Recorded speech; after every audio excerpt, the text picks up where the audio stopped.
चलिए देखिए, मैंने आपको इलेक्ट्रिक पोटेंशियल चैप्टर कंप्लीट कराया, इलेक्ट्रिक पोटेंशियल टॉपिक, और मैंने आपको एक्सरसाइज दी थी सॉल्व करने के लिए। बहुत लोगों ने की भी है, हमको भी सेंड करी है, कुछ लोगों ने डाउट्स ही पूछे हैं, है ना। और जिन लोगों ने डाउट्स भी नहीं पूछे उनको बना भी नहीं है, तो देखिएगा बोर्ड पे मैं आपके सामने लगभग पूरी की पूरी एक्सरसाइज एक्सप्लेन करने जा रहा हूं। इसमें क्या है कि आप उसको नोटिस करेंगे, कुछ लोगों ने जैसे कर भी लिया है, लेकिन गारंटी नहीं है कि वो सही है। तो अगर आप ये सॉल्यूशन देखेंगे तो आपको समझ में भी आएगा, है ना, कि आपने जो किया है वो सही है कि नहीं है। ठीक है, चलो बात करते हैं। मैं बताने जा रहा हूं, पहला प्रॉब्लम देखिए। A point charge plus q is placed at point A O as shown in the figure. चलिए ये डायग्राम दिया है सीट में, सीट आपके पास भी है। इसको ओरिजिन बोलना है ओ, एक लोकेशन ये ए है, दूसरी ये बी है, और इधर पे ना प्लस क्यू चार्ज रखा हुआ है। बात को समझिएगा। Is the potential difference V A minus V B positive, negative और जीरो। समझना, अगर ये सोर्स चार्ज क्यू है और ए की डिस्टेंस क्या है, आर ए है, और बी की डिस्टेंस क्या है, आर बी है। बात को समझना। तो ए पे पोटेंशियल क्या होगा, वी ए, और पोटेंशियल का फॉर्मूला मैंने क्या पढ़ा है, due to the point charge के क्यू अपॉन आर। दूसरा देखिए आप, वी बी के क्यू अपॉन आर बी। दोनों को बहुत ध्यान से देखिए। हमको चाहिए V A minus V B. अब आप ही बताओ, आर ए बड़ा है या आर बी बड़ा है, किसका लेंथ ज्यादा है, ओ से ए का या ओ से बी का, किसका डिस्टेंस ज्यादा है बताइए। आर ए का वैल्यू ज्यादा है कि आर बी का, जल्दी बताइए। आर ए का लेंथ ज्यादा है या आर बी का, जल्दी बोलिए। आर बी का लेंथ ज्यादा है, समझ रहे हैं ना। और आर ए का लेंथ क्या है, कम है। आर ए का लेंथ कम है और आर बी का लेंथ ज्यादा है, मतलब आर ए कम है as R A is smaller than R B. R A छोटा है और आर बी बड़ा है। बात को समझिएगा, आर ए छोटा और आर बी बड़ा है, मतलब इसका डिनोमिनेटर छोटा है और इसका डिनोमिनेटर बड़ा है। न्यूमरेटर दोनों के सेम है। जिसका डिनोमिनेटर बड़ा होता है वो क्वांटिटी छोटी होती है, और जिसका डिनोमिनेटर छोटा होता है वो क्वांटिटी बड़ी होती है। समझ में आ गया। तो इसका डिनोमिनेटर छोटा है मतलब ये क्वांटिटी बड़ी है, और इसका डिनोमिनेटर बड़ा है मतलब ये क्वांटिटी क्या है, छोटी है। Hence V A is greater than V B. क्यों? जिसका डिनोमिनेटर छोटा है वो क्वांटिटी क्या होगी, बड़ी होगी, और जिसका डिनोमिनेटर बड़ा है वो क्वांटिटी क्या होगी, छोटी होगी। तो आर ए छोटा था तो वी ए क्या होगा, बड़ा, क्योंकि वी और आर दोनों एक दूसरे से कैसे रिलेटेड है, इनवर्सली रिलेटेड है। तो अगर आर ए छोटा है तो वी ए क्या होगा, बड़ा। जब वी ए बड़ा है तो V A minus B B क्या आएगा, जीरो से बड़ा आएगा, पॉजिटिव आएगा।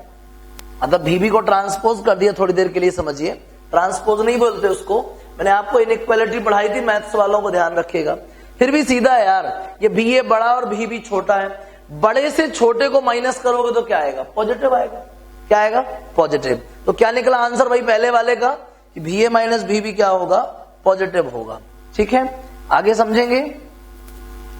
Is electrostatic potential necessarily zero is at a point where electric field strength is zero. नहीं भैया, अगर फील्ड जीरो है तो जरूरी नहीं है कि पोटेंशियल जीरो होगा, क्योंकि स्फेरिकल कंडक्टर के अंदर फील्ड जीरो होता है जबकि पोटेंशियल यूनिफॉर्मली डिस्ट्रीब्यूटेड होता है।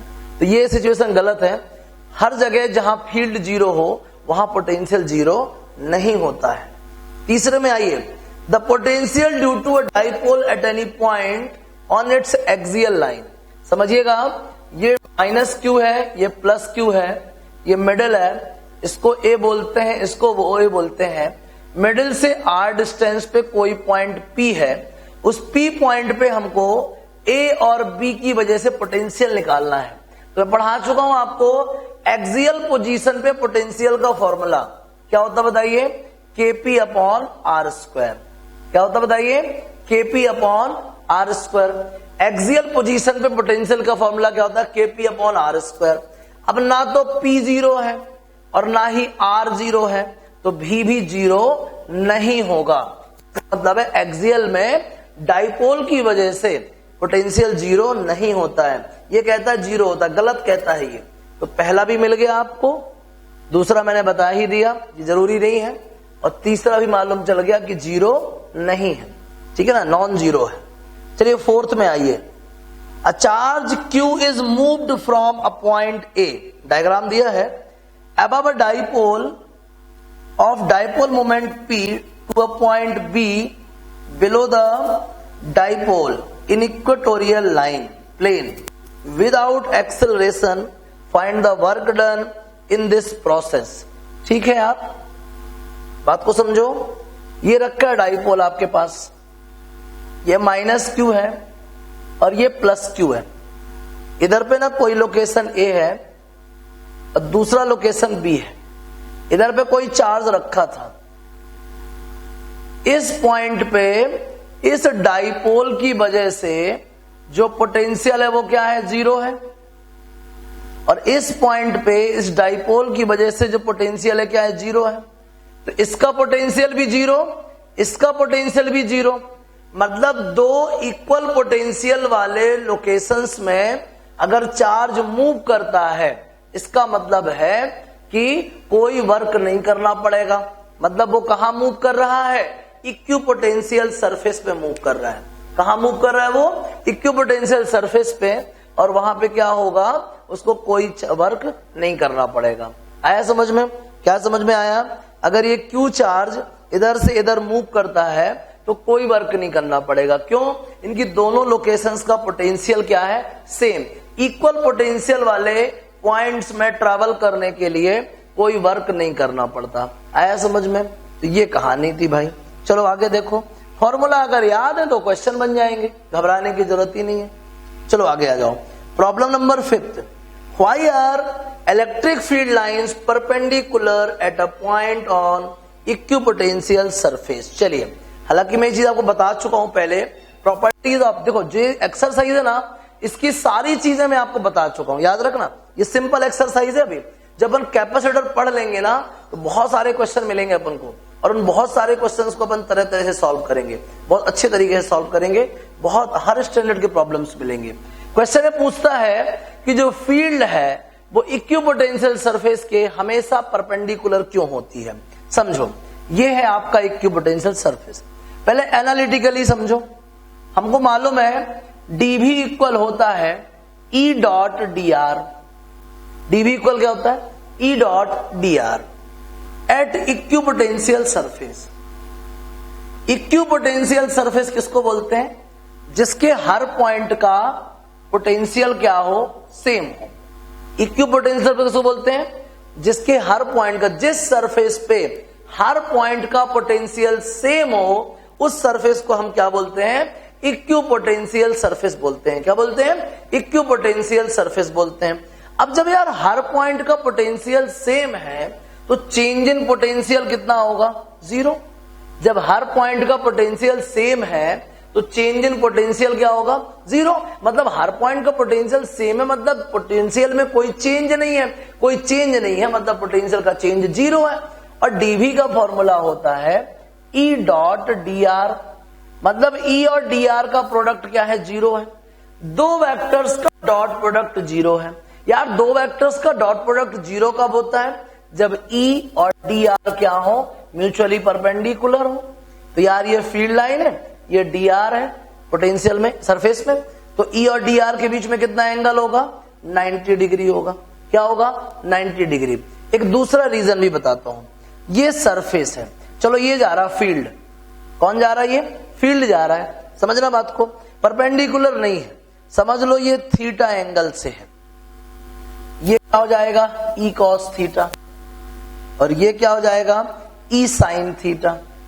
अब कोई चार्ज इस सरफेस में ट्रेवल कर रहा है। अब जब वो ट्रेवल कर रहा है तो फील्ड इस तरफ लग रहा है सरफेस पे, तो उस ट्रेवल करने वाले चार्ज को फील्ड के इस कंपोनेंट के अगेंस्ट में मूव करना पड़ेगा। बात समझना भाई, अभी इक्विपोटेंशियल सरफेस पे मूव करने के लिए कोई वर्क नहीं करना पड़ता था, पढ़ा है ना आपने प्रॉपर्टीज में। इक्विपोटेंशियल सरफेस पे मूव करने के लिए कोई वर्क नहीं करना पड़ता था, लेकिन अगर फील्ड थीटा एंगल से इंक्लाइंड है तो ये फील्ड का हॉरिजॉन्टल कंपोनेंट और ये वर्टिकल कंपोनेंट। अब हॉरिजॉन्टल कंपोनेंट मतलब कुछ ना कुछ फील्ड इधर पे लग रहा है।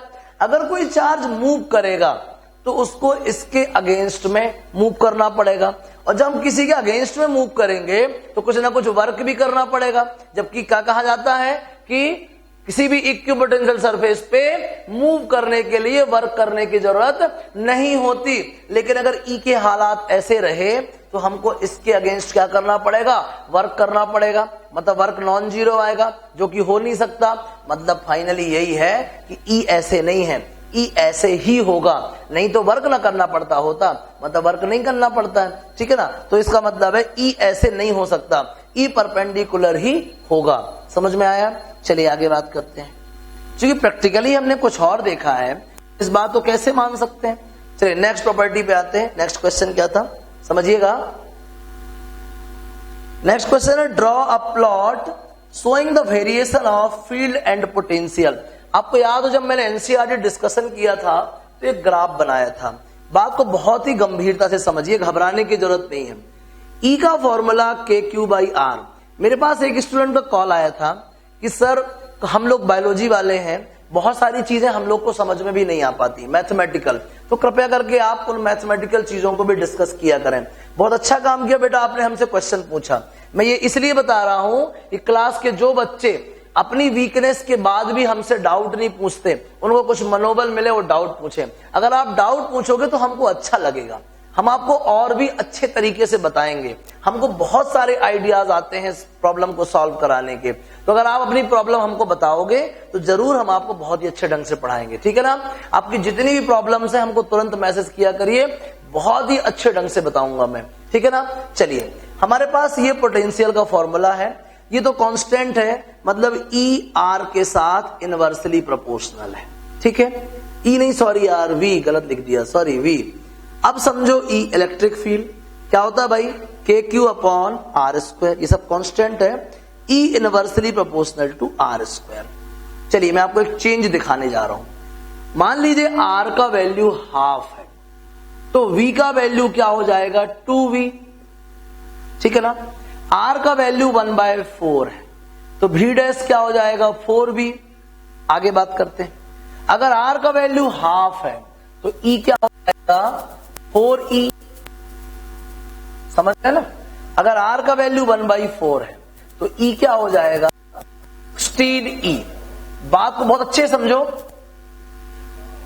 पोटेंशियल और फील्ड में R की उसी वैल्यू के लिए पोटेंशियल सिर्फ डबल हो रहा है, जबकि फील्ड 4 गुना हो रहा है। R की वैल्यू हाफ पे पोटेंशियल अपनी इनिशियल वैल्यू का डबल हो रहा है, लेकिन फील्ड क्या हो रहा है, 4 टाइम्स हो रहा है। फील्ड क्या हो रहा है, 4 टाइम्स। ये देख लीजिए, पोटेंशियल 4 टाइम्स हो रहा है और फील्ड क्या हो रहा है, 16 टाइम्स हो रहा है। आया कुछ समझ में? चलिए आगे बात करते हैं। ये मैंने ग्राफ बनाया हुआ है, ये R है और ये E और V दोनों के लिए हमें बनाना है, ठीक है ना। E भी है, V भी है, बात समझना। चलिए मैंने ये R की वैल्यू ना 1/2 रख दी इधर पे, और इधर पे 1 रख दिया, फिर ये 2, 3, 4। समझना बात को। समझ लीजिए किसी जगह पे ये V की मैक्सिमम वैल्यू है और ये E की मैक्सिमम वैल्यू है, समझना।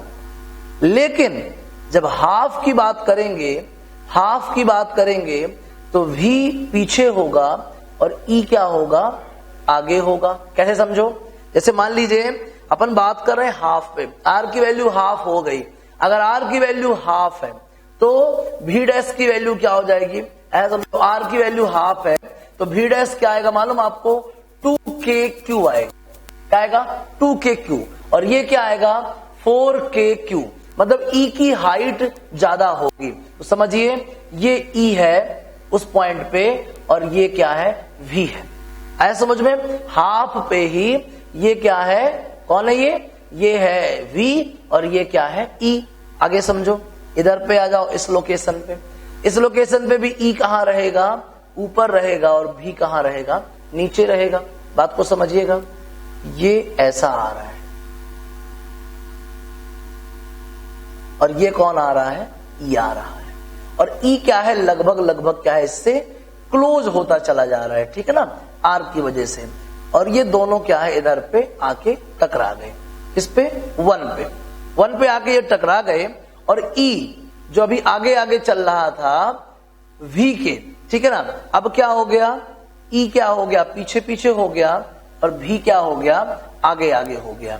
देखिए ये ऐसे पीछे पीछे हो गया और ये क्या हो गया, आगे आगे हो गया। अब समझना, ये थोड़ी सी वैल्यू चेंज होने पे ज्यादा डिक्रीज हो गया, ये कम डिक्रीज हुआ, क्योंकि ये सिर्फ आर पे डिपेंड करता है, सिर्फ आर पे, और ई आर स्क्वायर पे। मतलब अगर हम भी को 2 रुपए देते हैं तो भी के पास तो 2 ही रहते हैं, लेकिन अगर ई को 2 रुपए देते हैं तो उसके पास 4 हो जाते हैं। जो भी वेरिएशन होता है वो ज्यादा होता है। तो देखिएगा ध्यान से, अच्छी डिजाइन नहीं बना पा रहा हूं मैं सीधे पहले डिजाइन बना देता हूं, फिर वैल्यू पुट आउट करता हूं। ये है भैया भी, और ये क्या है, ई। समझ गए बात को, ऐसा समझो आप, ऐसा समझो। क्या समझा आपने, ये ई है और ये क्या है, भी का जो वेरिएशन है वो एकदम नॉर्मल है, और ई में जो है एकदम क्रिटिकल वेरिएशन हो रहा है। ई में क्या हो रहा है, एकदम क्रिटिकल वेरिएशन हो रहा है, क्योंकि ये आर के स्क्वायर पे डिपेंड कर रहा है। किस पे डिपेंड कर रहा है, आर के स्क्वायर पे। मतलब भी में जनरली लीनियर डेविएशन होता है, जबकि ई में कैसा हो रहा है, कर्व टाइप का डेविएशन हो रहा है। कैसा डेविएशन हो रहा है, कर्व टाइप का डेविएशन हो रहा है, ठीक है ना। ये कहानी है भाई इनकी, ठीक है ना। ये है ई और क्या, भी। ये वेरिएशन है भाई, ये जो डार्क लाइन है ये ई है, और जो ये लाइट है ये क्या है, वी है। समझ में आ गया, ये वेरिएशन है यार। तो लगभग भी में लीनियर वेरिएशन है और ई में थोड़ा कर्व टाइप का वेरिएशन, ये डिफरेंस है। समझ में आ गया। चलिए नेक्स्ट क्वेश्चन देखिए, और अगर थोड़ा दिक्कत है फिर से एक बार एनसीईआरटी रीड कर लेना, फिर एक बार आप देख लेना, फिर दिमाग लगाना, डाउट आए तो कॉल करना। चलो नेक्स्ट देखो, what is the geometrical shape of equipotential surface due to a single isolated charge. ठीक है यार, देखो हालांकि मैंने काफी बार इस बात को बोला है, सिंगल आइसोलेटेड चार्ज। देखिएगा, ये मैंने एक सिंगल आइसोलेटेड चार्ज रखा, क्यों, इसका फील्ड होगा ये रेडियली आउटवर्ड, ये फील्ड हो गया इसका रेडियली आउटवर्ड। इस फील्ड में मैंने कुछ पॉइंट सेलेक्ट कर लिए, ये वो पॉइंट्स हैं जिन पे पोटेंशियल का वैल्यू क्या है, सेम है, और मैंने इस पे लोकस ड्रॉ कर दिया। इसे ही बोलते हैं अपन क्या, इक्विपोटेंशियल सरफेस है, इक्विपोटेंशियल। समझ में, तो क्या है ये इक्विपोटेंशियल सरफेस, इक्विपोटेंशियल सरफेस यहाँ पे स्फेरिकल है। कैसा है, स्फेरिकल है। समझ में आ गया। तो आइसोलेटेड पॉइंट चार्ज के लिए इक्विपोटेंशियल सरफेस की ज्योमेट्री कैसी होती है, स्फेरिकल होती है। कैसी होती है, स्फेरिकल। चलिए next question, can two equipotential surface intersect each other. बिल्कुल भी नहीं। अगर दो इक्विपोटेंशियल सरफेस इंटरसेक्ट करेंगे तो वहां पे पोटेंशियल की दो वैल्यूज आएंगी, जो कि पॉसिबल नहीं है। एक ही पॉइंट पे पोटेंशियल की दो वैल्यू पॉसिबल नहीं है। आगे समझिए, give the equipotential surface at a great distance from a collection of charges whose total sum is not zero। ठीक है, आपको क्या बताना है कि इक्विपोटेंशियल सरफेस बनाइए, ठीक है ना, बहुत सारे पॉइंट्स का जो चार्जेस का एक ग्रुप है, ठीक है ना, और उनका टोटल सम जीरो नहीं है, मतलब नॉन जीरो चार्ज है। तो बहुत दूर पे एक इक्विपोटेंशियल सरफेस ड्रॉ करिए, ठीक है ना। तो बहुत दूर पे जो इक्विपोटेंशियल सरफेस है वो कैसी रहेंगी, प्लानर। समझो बात को, कैसे, मान लीजिए ये आपका अभी सोर्स इतना हो गया है, यहां पे बहुत सारे चार्जेस रख के, और यहां से फील्ड लाइंस रेडियली आउटवर्ड ही जा रही हैं। बात को समझना आप, रेडियली आउटवर्ड ही जा रही हैं, और आप इतनी दूर से देखें तो यहां पे आपको क्या लग रहा है, प्लेन जैसा लग रहा है। इधर पे कैसा लग रहा है, प्लेन जैसा। अब बात को समझना, मान लीजिए आप किसी चौराहे पे खड़े हो। कहां पे खड़े हो, चौराहे पे। जब आप चौराहे पे खड़े हो तो हर तरफ से आने वाली गाड़ी आपको दिखाई देगी, और मालूम चलेगा कि ये गाड़ी छतरपुर से आई है, ये पन्ना से आई है, ये सतना से आई है, ये कटनी से आई है, ये दमोह से आई है। आप चौराहे से काफी दूर चले जाइए मेन रोड पे, तो चाहे गाड़ी छतरपुर से आई हो, चाहे कटनी से आई हो, चाहे सतना से आई हो, चाहे पन्ना से आई हो, सारी की सारी गाड़ियां आपको कैसी दिखाई देंगी, पैरेलल दिखाई देंगी। कैसी दिखाई देंगी? पैरेलल। और आप क्या समझोगे कि वो कैसी आ रही है? एक प्लेन सोर्स से निकल के आ रही है। कैसे निकल के आ रही है? प्लेन सोर्स से।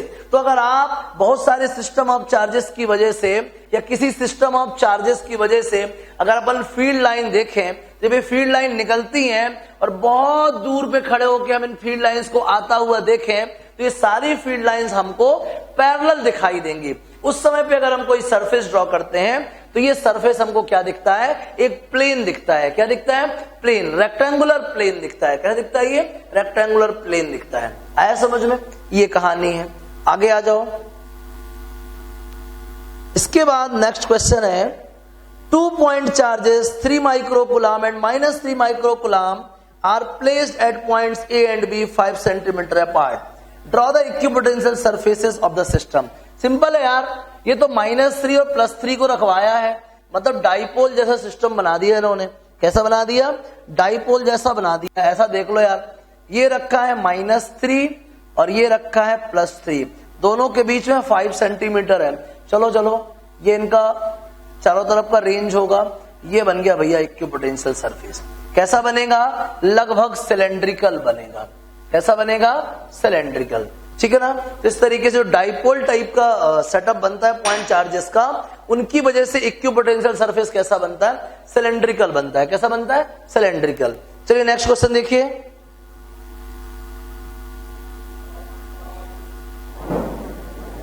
अगला क्वेश्चन है find out the expression for the potential energy of a system of 3 charges.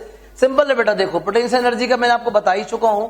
अगर हमारा सोर्स Q है, क्या है? Q, तो उस Q से R1 डिस्टेंस पे है ना Q1 रखा है, तो पोटेंशियल क्या होगी? KQ Q1 by R1। U2 क्या होगा? KQ Q2 by R2। Q3 क्या होगा? KQ Q3 अपॉन क्या? R3। U टोटल क्या होगा बताओ? U टोटल होगा U1 plus U2 plus U3। तो U टोटल कितना आएगा बताइए? KQ कॉमन आ जाएगा, Q1 upon R1 plus Q2 upon R2 plus Q3 upon R3। ये फॉर्मूला पता ना आपको पोटेंशियल का? KQ by R। समझ रहे हैं ना बात को? तो ये सिंपल है एकदम, कोई बड़ी बात नहीं इसमें। डेरिवेशन मैं आपको बता ही चुका हूं, ठीक है ना? आप पुराना वीडियो उठा के देख सकते हैं, इंट्रो वाला वीडियो। नहीं समझ में आया वापस से मैसेज करिए, कोई दिक्कत नहीं भैया। जितना कोशिश खुद से करेंगे उसका अलग मजा है। और जो डेरिवेशन मुझे लग रहा है कि हाँ ये बताना चाहिए, उसको मैं दोबारा बता देता हूं, अब चिंता मत करिए। चलिए नेक्स्ट क्वेश्चन देखिए। अब इसके बाद अगला क्वेश्चन है 15th वाला। देखो यार, अ dipole with its charges -Q and +Q located at the points is present a uniform electric field E. The equipotential surface of this field are planes parallel to the YZ planes. What is the direction of electric field E? How much torque would the dipole experience in this field? Simple है बेटा, इसके लिए तो torque का formula क्या होता है बताइए? टॉर्क का फॉर्मूला होता है PE sin थीटा। टॉर्क का फॉर्मूला क्या होता है? PE sin theta. और क्या दिया है इस पे? या P क्रॉस E। आप E की वैल्यू फाइंड कर लीजिए, P फाइंड कर लीजिए। समझिएगा बात को। A dipole with its charges -Q और +Q। ये रखिए, -Q हो गया और क्या हो गया? +Q। Located at the points 0 -B 0 और 0 B 0। आगे समझो। Is present in uniform electric field E. The equipotential surface of this field are planes parallel to the YZ plane. Parallel to the क्या? YZ plane. YZ प्लेन के parallel क्या बन जाएगा? इसका equipotential surface बन जाएगा। ठीक है ना? ये भी ठीक है ना? इनको मिला के एक प्लेन बन जाएगा। ठीक है? इसे बताना है what is the direction of electric field E। ठीक है ना? E की डायरेक्शन क्या होगी? ठीक है ना? E इलेक्ट्रिक फील्ड की डायरेक्शन क्या होगी? एक सेकंड, लाइट लपक रही है, रुक जाओ।